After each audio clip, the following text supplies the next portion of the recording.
వద్దు జానకి. ఇలా ప్రతిసారి దెబ్బతింటూ మోసపోయే బ్రతుకు మనకొద్దు జానకి. తనకు నచ్చినట్టు చేసుకోమని చెప్పు.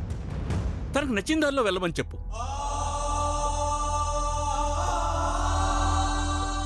ఇంతకుముందు పరువు పోయింది. ఈసారి మహా అయితే ప్రాణాలు పోతాయి, అంతేగా?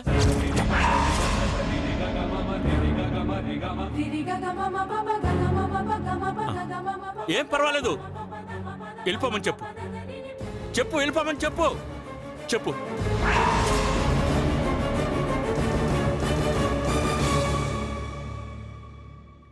నాన్న, ఏంటి నాన్న ఆ మాటలు? మీరే నా ప్రాణం, మీరే నా ప్రపంచం నాన్న. మీరు తప్ప నాకింకెవరున్నారు నాన్న?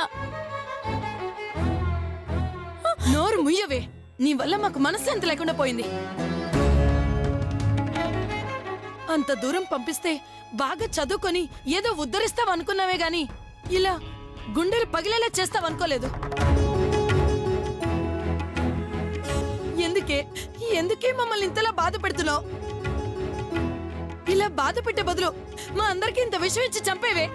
అప్పుడు మా శవాల్ని దాటుకొని ఆనందంగా వెళ్దు గాని. అమ్మా ప్లీజ్ ప్లీజ్.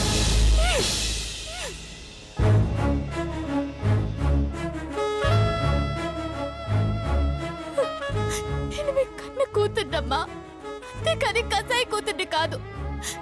నేను మీ పెంపకంలో పెరిగాను. మిమ్మల్ని చంపుకునేంత మూర్ఖురాల్ని కాదు. ఒట్టేసి చెప్తున్నాను, ఆ ఫోటో ఎక్కడి నుంచి వచ్చిందో నాకు తెలీదు తెలీదు తెలీదు.